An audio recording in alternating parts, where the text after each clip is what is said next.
Police department, police department. Hello, help, Yes. please.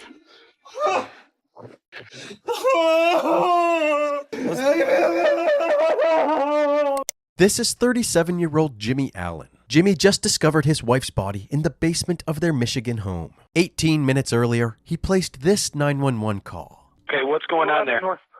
She's in the basement. Somebody called. Pulled her up. I tried to give her CPR. I pulled her up. The dispatcher instructed Jimmy to continue giving Amy CPR while several units rushed to the scene. Officer Ben J. Horn was the first to arrive. Despite the desperation in Jimmy's voice during the 911 call, it was eerily silent as Officer Horn approached the residence. However, as soon as the officer made himself known, Jimmy began crying out for help. Police department, police department. Hello, help, Yes. please.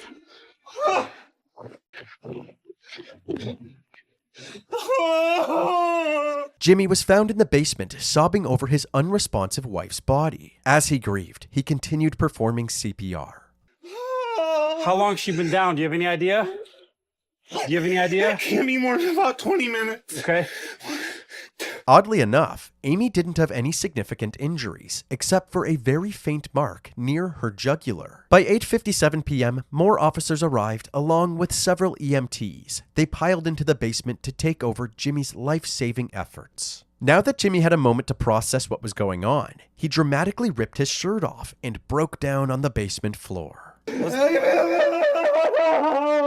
He was able to quickly compose himself and continued to observe the EMTs aiding Amy. Jimmy alternated between complete composure and emotional outbursts several times. You want to come upstairs with me real quick? Okay. As you can see, Jimmy seemed calm as he walked up the basement stairs, but as he entered the kitchen, he unleashed his wrath onto an unsuspecting bowl of potato chips. The officers weren't sure what to make of this erratic behavior, especially since they had no clue what led up to the discovery of Amy's body. Did she make any statements at all? No, she was the first thing. Jimmy gave the officers a quick summary of his and Amy's night. At around 6:30 p.m., the couple dropped their daughter and her friend off at a nearby high school football game and then headed downtown for some drinks. While at a bar, they got into an argument and Amy ended up walking home alone while Jimmy drove home in their car. When Amy got back home, the arguing continued, so he left her alone to cool off. He went upstairs and threw on the Jim Carrey film Ace Ventura. When it was time to pick up their daughter, he went to check on Amy again. I was irritated and I didn't hear anything, so I went back down and checked on her. And Does Amy have a history of anything like this? Nothing in her background at all? Ever. Okay. The officers found it strange that Amy would escalate things to this degree out of nowhere. But nobody seemed as shocked as Jimmy. I'm hoping I wake up, dude. Unfortunately for Jimmy, this was a nightmare that he wouldn't be waking up from. But suddenly, an EMT emerged from the basement with a glimmer of hope. Huh? What? Says she's fighting. No. The EMTs were able to re-establish a faint pulse, so Amy was still clinging to life. But when Jimmy realized that his wife was still breathing, he seemed frustrated by this promising news. His reaction immediately set off red flags for the officers. Jimmy then left the room momentarily to grab a new shirt, and when he came back, he called his daughter Ashley to inform her of the emergency. We had an emergency. Don't go anywhere. There's an emergency. Don't go anywhere. I'll talk to you in a little bit. Jimmy didn't want Ashley to panic over the phone, so he kept his composure and didn't share any details of what had happened. But right after that phone call, he called his parents and spilled his heart out.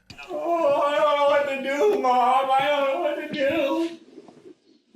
Oh, this is terrible. I gotta talk to the cops. Although Jimmy was crying his heart out, the officers spotted no moisture on his face at all. They decided to have him wait outside, away from the crime scene. Shortly after, Amy was placed on a stretcher and taken to the back of an ambulance. They rushed her to the ProMedica Herrick Hospital, just 2 minutes away. The EMTs were finished in the basement, so the officers headed back inside to do further investigation. Now that the dust had settled, they immediately noticed something strange. The basement ceilings were very low, so low that they began to question the logistics of Jimmy's story. Amy was 5 foot 6 inches, and the basement ceiling wasn't much higher, roughly 7 feet. But rather than jumping to conclusions, the investigators decided to wrap things up for the night. The next morning, Officer Horn and his partner returned to the Allen household to ask Jimmy some more questions. They hoped to get a better understanding of what led up to the incident. According to Jimmy, the family started their day in high spirits by making breakfast together and getting Ashley ready for school. Just listening to music and making lunch and breakfast, smile on her face. At around 7:30 a.m., Jimmy left for work and Ashley left for school, while Amy stayed home. Jimmy decided to leave work early, so around 12:30 p.m., he came home and took a nap. Then, at 2:45 p.m., the school day was over and it was time to pick up Ashley. Ashley had a friend over, Kayla, after school. Amy picked her up and I was just kind of in bed. And they came here, she made everybody dinner, 6:30. We rolled out to take them to the game. After a nice family dinner, everybody hopped in the car and drove to the Tecumseh High School for the football game. As mentioned before, Jimmy and Amy dropped off the girls and decided to head downtown to go bar hopping. They first went to Ember's Bar and Grill, then to JR's Hometown Grill and Pub shortly after. Investigators would later confirm this part of Jimmy's story by obtaining the security footage from JR's. Apparently, nothing seemed out of the ordinary until Jimmy brought up the idea of selling their house and moving down south. Since the family had just moved to Michigan from Florida 1 year earlier, Amy was not fond of this idea. She began texting someone on her phone and became dismissive of Jimmy's comments. She said a couple of times that, oh, that's not going to work. And she's normally positive and was sort of down and negative. And we started to disagree about it. And she's like, you know, I hope that works out for you. And I'm like, what do you mean me? I'm talking about our life. Like, and this isn't hardcore planning. This is like you talking about, you know, our future. And she just, well, I hope that works out for you. Jimmy said that this comment sparked an argument between the two. By the time they left the bar, things were very tense. Amy decided that she would rather walk home than sit with Jimmy any longer. This was also confirmed by this surveillance footage, which captured Amy walking down the street, heading in the direction of their house. Amy arrived home at 7:58 p.m. She grabbed an extension cord and then went down to the basement. At 8:05 p.m., Jimmy decided to go check on her. She's petting Louie, one of our cats, and what the hell are you doing in the basement? Apparently, Amy was angry at him for slamming the door in her face as they left the bar. But according to Jimmy, it was just an accident. He did forget to hold the door for her, but he didn't slam it intentionally. Amy didn't believe that it was an accident, so she started throwing insults at him, and the two proceeded to argue for about 10 minutes. Nothing good was coming from this argument, so Jimmy went back upstairs, leaving Amy in the basement with the extension cord. About 25 minutes later, at 8:40 p.m., Jimmy realized that it was time to pick up Ashley from the football game. Before he left, he went back to the basement to squash the beef with Amy. And immediately do that and started, you know, check for a pulse. When I glanced down there, I saw there looked like a upturned kitty litter pail. Huh. Because I'm like, like I said, it was just so, Sure. The officer asked if there were any signs that something like this might happen, but Jimmy said that he could never have seen this coming. you know, spent all night kind of thinking and playing back what triggered what was. Has she ever tried anything like this before? She's never had anything ever. Like, we live a healthy lifestyle. We work out. We go rock climbing 3 times a week in Ann Arbor. We like cook meals at home. We grow our own vegetables out here. Money trouble. No, I mean, this is like the pinnacle of, like, you know, best job I've ever had. I make great money. She's a stay-at-home mom. She takes care of the 5 cats, the pool, and is there for my daughter doing sports and activities. Sure. The officer then asked if he and his partner could do a more thorough search of the home, and Jimmy agreed. With the help of their new recruit, Louie, Jimmy's cat, the officer scoured every room in the household, hoping to find any clues that could explain last night's incident. They weren't able to find any bombshell evidence, but they did collect several items that belonged to Amy, including her computer and cell phone. Following their search, Officer Horn headed back outside to speak with Ashley. She was visibly shaken up by the incident, but the detectives needed to know if Amy and Jimmy had a history of violent altercations. Were your mom and dad fighting at all yesterday that you recall? No, but everything was normal when I left. When you left? Okay. Is there a history of the like fighting or arguing or anything like that? Nothing ever? Okay. The officer also asked about Amy's state of mind, but Ashley said that even though her mom was a deeply introverted person, she had always been emotionally stable. This interview wasn't as fruitful as the officers had hoped, but shortly after, they were approached by several of Amy's family members. They said that Jimmy waited 14 hours to tell them about the incident. As soon as they heard the news, they rushed over to the police department because they had an abundance of useful information for the police. The investigators learned that back in 1997, when Amy was just 13, she had a son named Caleb. Her parents looked after Caleb while she attended high school in Ocala, Florida. By the end of high school, she began dating Jimmy, who had no problem becoming a father figure to Caleb. When Amy was 19, they had Ashley, and from that point on, Amy stayed home to take care of the kids while Jimmy worked. However, according to Amy's family, this wasn't her choice. They believed that Jimmy was a controlling husband who didn't want Amy to become financially independent. He would monitor everything the family did, from their social media activity to what they were eating throughout the day. He would also discipline the kids if he believed they were misbehaving, frequently taking things too far. Whenever Amy stood up to Jimmy, her opinion didn't seem to matter. Whatever Jimmy wanted, Jimmy got. So when Caleb turned 17, he left to stay with his grandparents. Jimmy retaliated, telling Amy that she was no longer allowed to speak with her family, including Caleb. One of the last times Caleb saw her was at his high school graduation a year before the incident. But other than that, Amy had minimal involvement in Caleb's life. All of this evidence was extremely damning for Jimmy. It wouldn't be a surprise if an abusive and controlling husband tried to murder his wife. But if the police wanted to bulletproof their case against Jimmy, they needed to answer one big question. What was Jimmy's motive? Unfortunately, before the investigators could answer this question, they received tragic news. On September 17, 2018, after being unresponsive for 3 days, Amy was taken off of life support and pronounced dead. With a possible homicide now on their hands, the authorities pressed on with their investigation. They decided to look for answers in Amy's cell phone. In her text with Jimmy, his controlling behavior was on full display. He had somehow been tracking Amy's every move. He would frequently text Amy her exact location and ask her why she was there. Despite all of Jimmy's torment, Amy seemed completely fine in her other conversations. This evidence strengthened the case against Jimmy, but the detectives still couldn't pinpoint an exact motive. That was until they looked through a conversation with a man named George. George was a married man from the East Coast that Amy had met online and had been texting for the past 3 years. Based on the explicit content of the messages, it was clear that they were having an affair.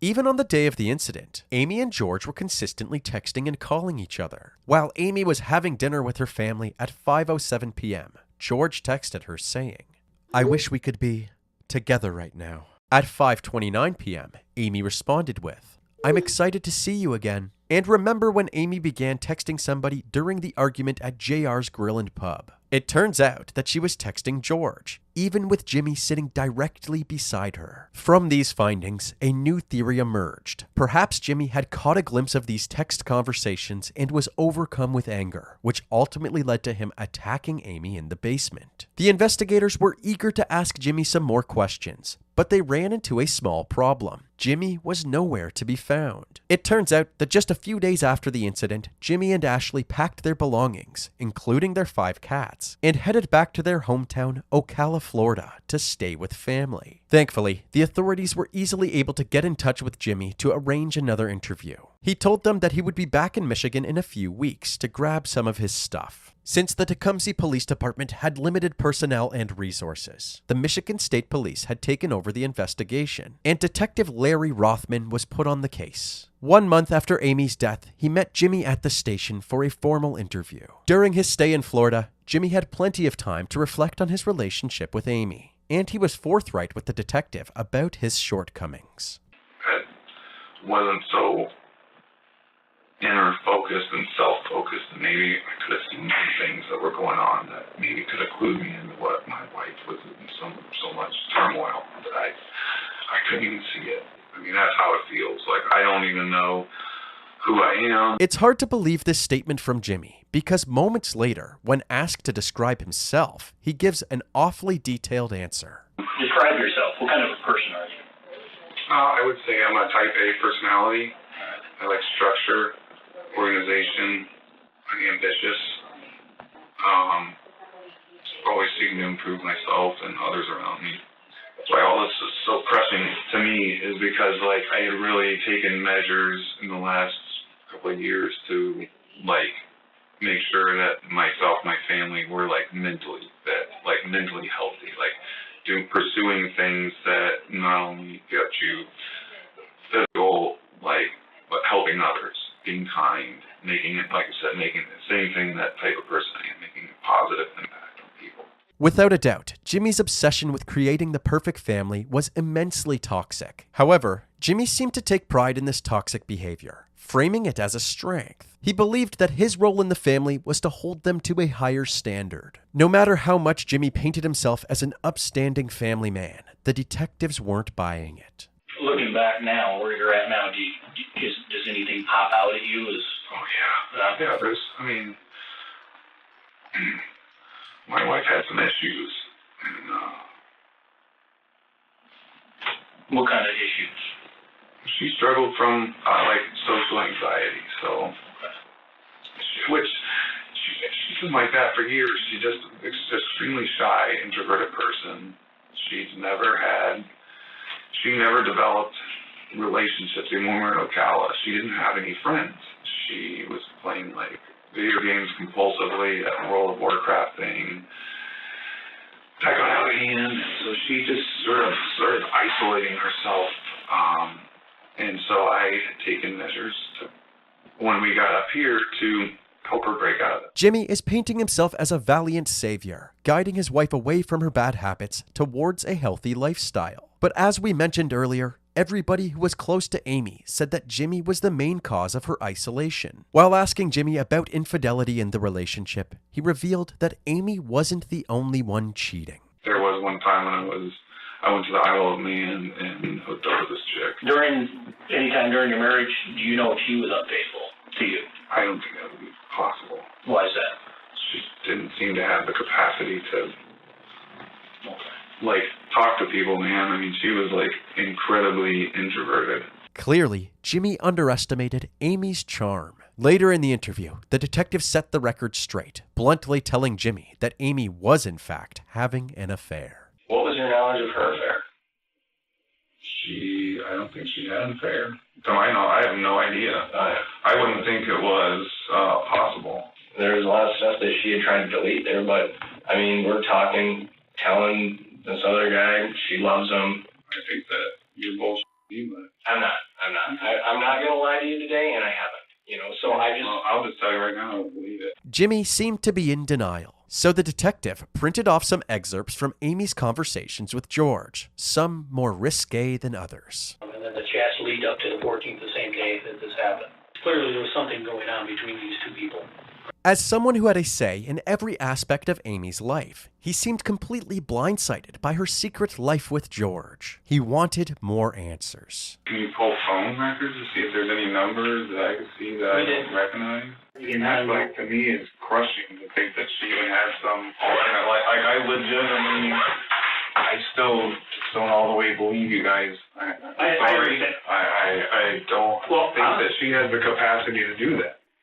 Like I said, this is the most shocking, I can't even process it. In a last-ditch effort to elicit a confession, the detective asked Jimmy if he would take a polygraph test. Jimmy agreed and maintained his innocence the entire time. Ultimately, the test results were inconclusive. The detective wrapped up the interview, less certain about Jimmy's involvement than before. Jimmy was allowed to leave, and he went back to Florida later that day. The police struggled to find any new leads, so they had no choice but to wait for the medical examiner to release Amy's autopsy report. That day finally came 3 months after Amy's death. It was confirmed that the cause of death was strangulation asphyxiation, but the manner of death was undetermined, requiring additional investigation. The ball was back in Detective Rothman's court, but finding more evidence to determine whether or not this was a homicide was easier said than done. He meticulously looked through all of the evidence, including the body cam footage. He stumbled upon the moment that Officer Horn noticed how low the basement ceiling was, and he suddenly had an idea. Rothman reached out to a forensic engineering lab in Michigan and asked them to recreate the scenario Jimmy had supposedly stumbled upon. After many months of preparation, testing, and analyzing the results, the lab determined that under the same circumstances, her feet would have made contact with the ground. A different forensic pathologist reviewed the same test results, and they determined that her manner of death must have been a homicide. On October 16, 2020, Jimmy was charged with 1 felony count of open murder. This meant that if the case went to trial, it would be up to the jury to determine the degree of homicide Jimmy is guilty of, anywhere from involuntary manslaughter to first-degree murder. By this point in the investigation, it appeared that Jimmy, who was still staying with his parents in Florida, had moved on entirely. In fact, he even had a new fiancée, and their wedding was just 5 days away. But before they could tie the knot, Jimmy was arrested and extradited back to Michigan. Once he was booked into jail, he was brought into a room to have his charges explained to him. When told that he could contact the investigators if he had any questions, Jimmy said something peculiar. If you have any questions, feel free to get a hold of us, or they can contact us. Okay? That's how you sleep at night. Oh. Well, I guess I don't understand that question. Okay. A few weeks later, at his arraignment hearing, Jimmy pled not guilty. His bond was set at $10 million, and he was put behind bars. Leading up to his trial, his defense attorney Daniel Guerin released this statement. Mr. Allen vehemently asserts his innocence in this case, as he had absolutely nothing to do with Amy Allen's tragic death. He cooperated with police throughout the 2-year investigation and provided evidence and statements showing his innocence from the very beginning. He has been in jail for nearly a year for a crime he did not commit, and he misses his family dearly. He is looking forward to the evidence finally being shown to a jury of his peers so they can see clearly that he is innocent and did absolutely nothing wrong. In September of 2021, 3 years after Amy's death, his trial began. Prosecutor Angie Borders kicked off the opening statements. She said that her team was confident that the evidence would point the jury to a guilty verdict. Defense attorney Daniel Guerin delivered the defense's opening statement, saying that there was no substantial evidence to support the prosecution's theory, and their case did not add up.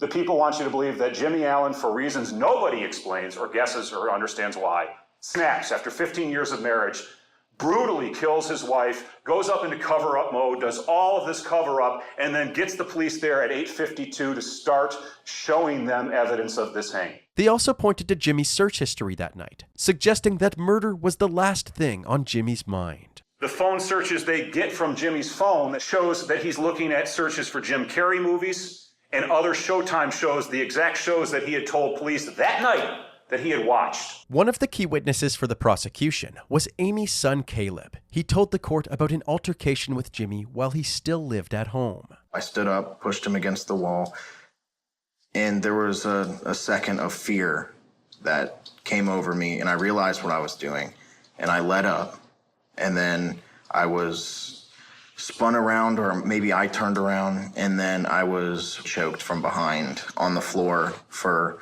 multiple seconds. It felt like forever during the incident, and I was gasping for air, grabbing for anything, trying to get away from him. This story suggested that Jimmy had a history of choking people when he got angry. If he was willing to choke Caleb, it's reasonable to assume that he was willing to choke Amy as well. Several witnesses that were at the scene that night were also called to the stand, including first responders and neighbors. They all testified that Jimmy's over-the-top reactions seemed like he was putting on an act. Jimmy's behavior throughout the body cam footage supported this. There were several moments where he would be sobbing uncontrollably, This is terrible. but would instantly compose himself to answer the officer's questions. I gotta talk to the cops. On top of Jimmy's questionable behavior, Officer Horn also noted that Amy's injuries did not align with Jimmy's story. I was definitely looking for any injuries, whether it be from a hang or otherwise, and I really didn't see any sort of the typical injuries that I normally would have seen in a So I definitely took note of that. Later in the trial, a hospital staff member that treated Amy agreed with Officer Horn's observations, saying that the lack of external injuries suggested foul play. No visible injuries. No visible injuries. Is that strike you as odd? It was a red flag. One witness that nobody expected was none other than Mystery Man George. And was there an occasion where you came to know a person like Amy Allen on the internet? Yes, we spoke online often. We talked about life. We also, there was a little bit of sexual content. That's what we talked about. For the most part, George and Amy communicated through text and video calls. But the more they got to know each other, the more eager they were to see each other in person. Now, had you ever met Amy in person? Yes, twice. The first time the two met up was in spring of 2017 to grab some coffee. The second time was several months later when Amy met George in a hotel room. I was here for work, and she had some free time, so she came to the hotel. So you're at a hotel? Yes. Did things that happen at a hotel happen at that hotel? Some things, yes. Apparently, George and Amy's love for each other only grew as time went on. Even on the day of her death, Amy showed no signs of wanting to slow down. I wrote, I love you. And I wrote, I want more of you. And she wrote, I love you too. I'm ready to spend time with you in person. And I wrote, good. Let's do it.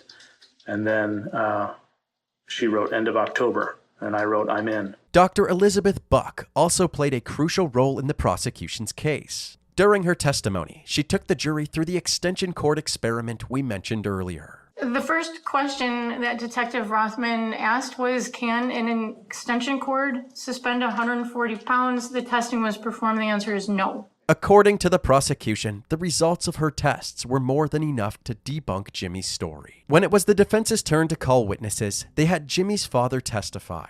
According to him, Jimmy didn't flee the state because he was guilty. It was because Jimmy's family urged him to stay with them in Florida. He seemed somewhat composed, but totally shattered, and almost empty, if you would.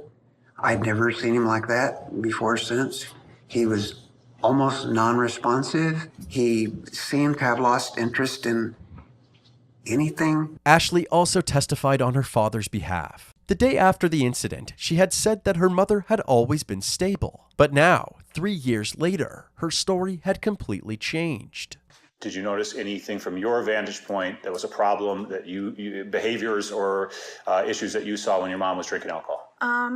Two things. Yes, my mother overindulged in alcohol frequently, and she became intoxicated very easily and frequently as well, which would cause her to be not herself at all. She would be meaner and more violent. When Amy was placed under intensive care, her blood alcohol content was recorded at 0.09%, likely caused by the 2 or 3 drinks that she consumed at the bars that night. The defense said that this was proof of Amy's drinking problem and that she wasn't as chipper as the prosecution had suggested. They also questioned the forensic pathologist who claimed that this was a homicide. To dispute this notion, the defense had actually reached out to their own expert, Dr. Francisco J. Diaz. According to Dr. Diaz, since there was minimal bleeding to the strap muscles of the neck, no petechiae, and no evidence of defensive-type injuries, he believed that Amy's death was not the result of somebody else's actions. The defense had called all of their witnesses, but they had a lot more to say in their closing arguments. They said that the prosecution's case was utter speculation, and the fact that Jimmy had 0 defensive marks on him was proof of that. Anyone puts you in a chokehold, you're going to scratch the you-know-what out of his arms. Because you're fighting for life, you're fighting for that air hunger, and you're trying to stay alive. They also said that even though Amy and George's relationship seemed to be flourishing, it was actually just a fantasy, an escape from the dejected state of mind that plagued Amy's life. You know, the people want to say this was sort of this thing she was looking forward to break free. It was 3 years. 3 years, and they have 3 years to meet, and they meet one time for 2 hours. She was not talking to her family. She was isolated. She didn't have a job. She was socially anxious. And that is not to beat up Amy Allen. It is to tell you that she was living sort of a double parallel life. And we believe the fuse was lit. And we had, unfortunately, isolation, drinking, odd behavior, the guilt of a very graphic and long-term affair unbeknownst to Jimmy and his daughter. that ultimately led to her very sad and tragic death on Friday, September 14th of 2018. Both sides rested their case. Jimmy's fate was now in the hands of the jury. After about 6 hours of deliberations, they had their verdict. You do say upon your oaths that you find the defendant guilty of the lesser offense of second-degree murder. After this verdict, Jimmy didn't seem to know what to do with himself. He wandered aimlessly for a bit, and when it was time to be booked into the jail, he bashfully waved goodbye to his family. On October 21st, 2021, Jimmy was sentenced to 20 to 45 years in prison in the Michigan Department of Corrections. He currently resides at the St. Louis Correctional Facility and will be eligible for parole in the year 2040.